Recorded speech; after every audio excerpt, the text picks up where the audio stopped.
లేదు మీకు పుష్కలంగా డబ్బులు ఉన్నాయా, పుష్కలంగా ఇది చేయొద్దు, మీరు ఇది చేసుకున్నారు, పార్ట్ టైం చేసుకున్నాడు కూడా ఎంకరేజ్ చేయండి. దీంట్లో మెయిన్గా ప్లస్ పాయింట్ కంపెనీ ప్రొఫైల్లో మీరు మెయిన్గా చెప్పాల్సిన ప్లస్ పాయింట్ ఈ రెండే చెప్తూ 10 years నుంచి మార్కెట్లో ఉన్నాం, 10+ years ప్రాజెక్ట్స్ కంప్లీట్ అయినాయి సార్, మన సైడ్ విజిట్కి వెళ్ళినప్పుడు ప్రాజెక్ట్ మనం చూపిస్తాం. ఇలా చేసుకుంటూ మార్కెటింగ్ అనేది స్టార్ట్ చేయండి.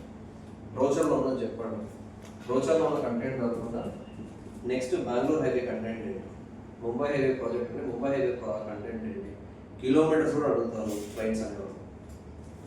ఎంత మా షాద్నగర్ నుంచి మీ అమోద ప్రాజెక్ట్ ఎంత కిలోమీటర్, ఎవరు ఏం చెప్తారు చెప్పండి, అమోదాకి వచ్చిన వాళ్ళు చెప్పండి. షాద్నగర్ నుంచి 8 యూజువల్లీ చెప్పాల్సిందే. షాద్నగర్ ఏదైతే మనం ఇది దాటుతామో బైపాస్ దాటిన తర్వాత టువర్డ్స్ ఫస్ట్ వచ్చే టోల్గేట్ ఏంటి, Rayakal tollgate. Rayakal tollgate is the main way. Rayakal tollgate కాకుండా షాద్నగర్ నుంచి కూడా ఇంకో వే ఉంది.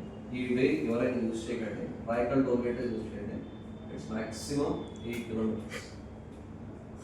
కస్టమర్ ఇంకోటి కూడా గుర్తుపెట్టుకోండి, కస్టమర్ ఒకసారి మ్యాప్ పెట్టుకోండి. మనది డ్రైవర్ పక్కన ఉంటాడు, మనం ముందు కూర్చుంటాం, వెనక వాళ్ళు. అది మన సెల్ఫీ ఏం చేయాలి అంటే మనం సైడ్కి వెళ్తున్నప్పుడు మ్యాప్ మన చేతిలో మనమే పెట్టుకోవాలి. మ్యాప్ పెట్టుకొని వర్క్ చేస్తే మనకు తెలుస్తుంది ఏముంది ఏంటి కదా.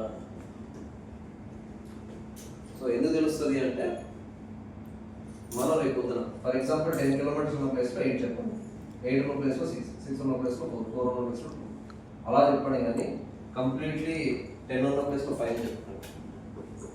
కస్టమర్ మిమ్మల్ని క్వశ్చన్ చేస్తాడు, కంపెనీని క్వశ్చన్ చేయడం, ఇవన్నీ క్వశ్చన్.